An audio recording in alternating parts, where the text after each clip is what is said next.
Greetings, YouTube. The doctor is in. Dr. Urias Papers here, coming at you with another commentary on Dungeons and Dragons. And we got something new that dropped today. It is the changelog announcement for what is going to happen to D&D Beyond. So I'm going to start out with a question, and I'm going to see if this material here answers that question, and we're going to look at it at the end and ask the question again. If I do not buy D&D 2024, what will I have access to? All right, so let's get into the updates. This is the July to September 2024 changelog, and it is titled Updating the D&D Beyond Toolset for the 2024 Core Rulebooks. And we got this...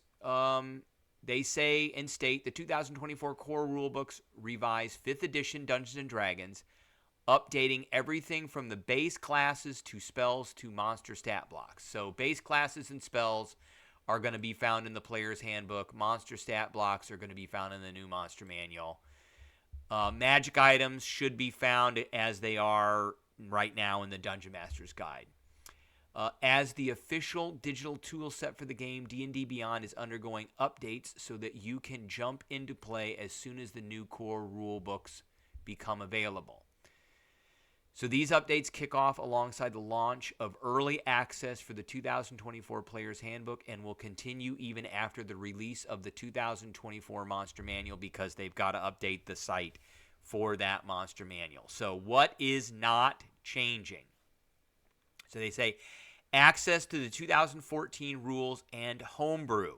So we're not going to lose access to the basic rules or to our copies, which I just want to say this. If you have bought stuff in D&D Beyond, you do not own it. It's not the same as owning a book. In its essence, you are renting this material. You paid a rental fee to Wizards of the Coast to have access to this material. If you bought a book, you own that physical copy of the book. But all the digital stuff, they still own it. And they could take it away anytime they want it, and they can change it as much as they want. Now, how much they do that is up to them. If they do it too much, they're going to make people upset. If they don't do it too much, then it could degrade the new material. So you're not going to lose access to the basic rules or to your copies of the 2014 Player's Handbook, Dungeon Master's Guide, or Monster Manual. So like I can go up here to Sources, and let's go in here. I can go up here to Sources, and I can go to the 2014 Player's Handbook right there. I can click on it, and here it is. And I can like if I want to look at armor and shields, I can click on that part, and there it is. There's the table, all that jazz. And then there's all these little links. Those are tool tips that talk about each item. So you will continue. I hate that they use contractions in these. I wish they would just spell out the word. You will continue to be able to create characters in Character Builder using the classes, subclasses, species, backgrounds, and feats found in the 2014 Player's Handbook. Okay, that's good. All monsters found in the 2014 Monster Manual will also still be available for use in the tool set. So that's like this part right here. So if I go back up, the tool set is like the game rules. There's the tool set. So we got the character builder, encounters. This has been beta forever. Alpha maps, all that. And then game rules, I can also look up all the monsters here. And like I can click on this and it'll tell me where it's from. Like the Aarakocra, it's got this little stat block here. So we'll be able to still do that. Okay, so these materials will be marked with a legacy if there are newer versions. So if I go back in here and I look like the Abjurer right here, this doesn't reflect the latest rules and lore. It's got a legacy tag. So, but however, each one of these has a tooltip that links to like the description of the spell. But the Abjurer, which is not here, I think it's now called Abjuration Wizard, doesn't have a lot of spells. So that's the biggest difference. So it's all this stuff's gonna be marked legacy, if there are newer versions of them in the 2024 core rule books. So, finally, existing homebrew will not be impacted by changes we roll out. So they're not going to I have a whole bunch of homebrew stuff that is not going to be changed. Let's see. My homebrew collection is right here. Like, I made a copy of the Demi-Lich. Here it is. So that's not going to change. So we are updating tooltips. Therefore, homebrew that uses them will see these changes reflected. So that's the little, I don't have any in here, but that's the little links.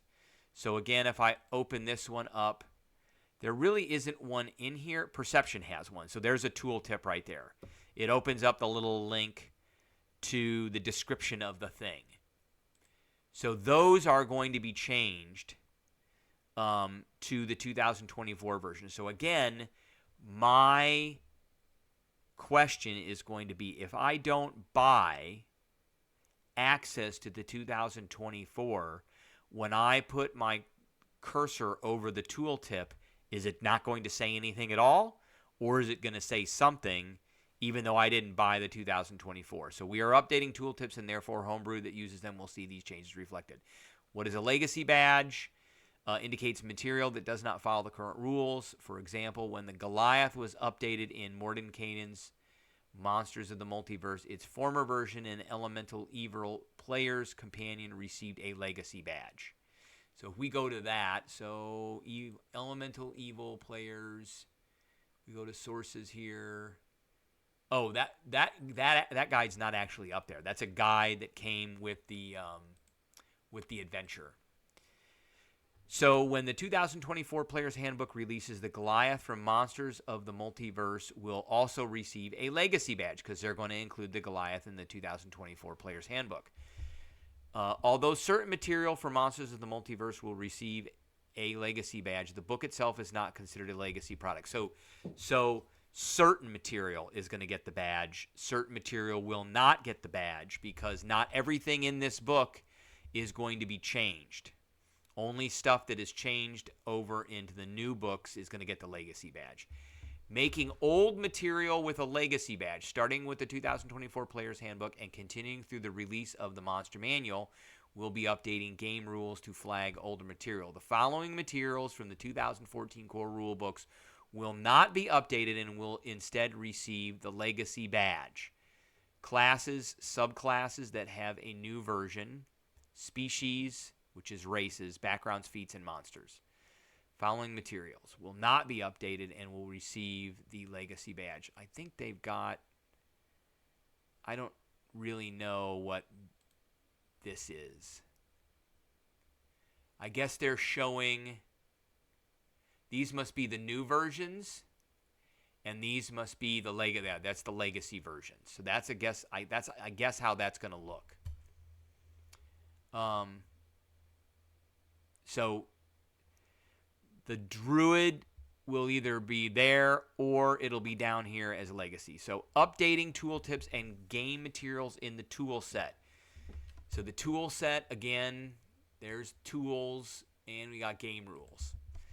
With the rules revision, we are updating game materials in the tool set and in tooltips to be in line with the 2024 core rulebooks. The change impacts the information you'll find on your character sheet in tooltips, and that is linked in the compendium. The following rules will be updated: core gameplay definitions, armor class, saving throws, skills and abilities, alignment, senses, which include blind sight, dark vision, tremor sense, true sight, area of effect definitions. Aside from a few exceptions, all entries for mundane and magical items, weapons, armor, and spells will also be updated to their 2024 version. So if I open a character, my characters, so I just made this Knight of Trickery. So here it is, and we've got spells. So there's not really any tool tips in here. Just like when I click it, I guess this is the tool tip. And if I do animal handling, that's it. So if I click on that, it gives me the rules for it. It sounds like the entries for all of these will be updated. All these will be updated, all these. So if I click on a magic item, so if I go to the inventory and I click on Ring of Protection, there it is. So I'm going to guess that the tooltip on the side is going to be updated as well. So for magic item, most of those changes will come with the release of the Dungeon Master's Guide. Further, all tooltips and links to monsters will also be updated to a point of their newest version. Again, I'm going to ask the question, if I don't buy this, what will happen when I open up this character sheet and I click on something? Is it just automatically going to show the legacy version? Or is it going to say, sorry, too bad, so sad, you didn't buy the new version, so you don't get access to it? So there have exceptions to these, which is Feeble Mind and Branding Smite will be archived and replaced with Befuddlement and Shining Smite. If you already have Feeble Mind and Branding Smite on your character sheet, they will remain until you remove them, after which you will have to add Befuddlement and Shining Smite to your spell list. We took this step to avoid confusion for players who may be unaware that Feeble Mind and Branding Smite have new versions under different names. I don't really get that. And then they're changing net from a weapon to net adventuring gear. Okay. Backwards compatibility with 2014 material. You will continue to be able to play with game materials from the 2014 rule set, including classes, subclasses, species, backgrounds, and feats. This older content will be flagged as a legacy badge. I guess that's the way this works because it says legacy right there. In many cases, it will be usable with 2024 rules. If a subclass received an update in the 2024 Player's Handbook, you will not be able to use the older version with the 2024 class. However, you can continue using it with the 2014 class. So I guess if I were to open one of these up, they're all 2024, and I'm going to have to use the subclass with that. But that's if I bought it. So I guess that hasn't changed. And they have some examples here. You are creating a cleric using the 2024 Player's Handbook. So if I go up here and I hit that cleric up here, that's what we're doing. At level 3, you get to choose a subclass. You own the 2014 Player's Handbook and decide you want to use the knowledge domain subclass from that book. You may select it in the character builder. As you level up, your subclass will unlock according to the cleric progression in the 2024 rule set. I guess that's because knowledge domain is not in the 2024 book. So you create a sorcerer using the 2024 Player's Handbook. You also own Tasha's, which has the Aberrant Mind subclass. At level 3, you want to take the subclass. You can choose the 2024 version, which is known as Aberrant Sorcery. So you may not be able to choose the 2014 one. You create a Warlock using 2014 Player's Handbook. You want to select the Fiend for your subclass because you are playing the 2014 Warlock. You can only choose to use the old version of that subclass, I'm guessing because the Fiend is not in the 2024. So they give some other examples. Your character has a Great Axe equipped on their character sheet, or you hover over the Great Axe tooltip in one of your books. You'll see an updated entry for that weapon that includes mention of the Great Axe's mastery property, Cleave. But if I don't own the 2024 Player's Handbook, am I going to be able to have access to that? Again, I say that because if I go to if I go over here, let's say to Monsters, I don't own this book, The Infernal Machine Rebuild. If I click on this here, it says View the Marketplace. Okay? I own this book here. Well, that's from the Monster Manual. So let's go to, I don't own Spelljammer. Says the same thing. I do own Mythic Odysseys of Theros. So if I click that, I actually get to see the stat block.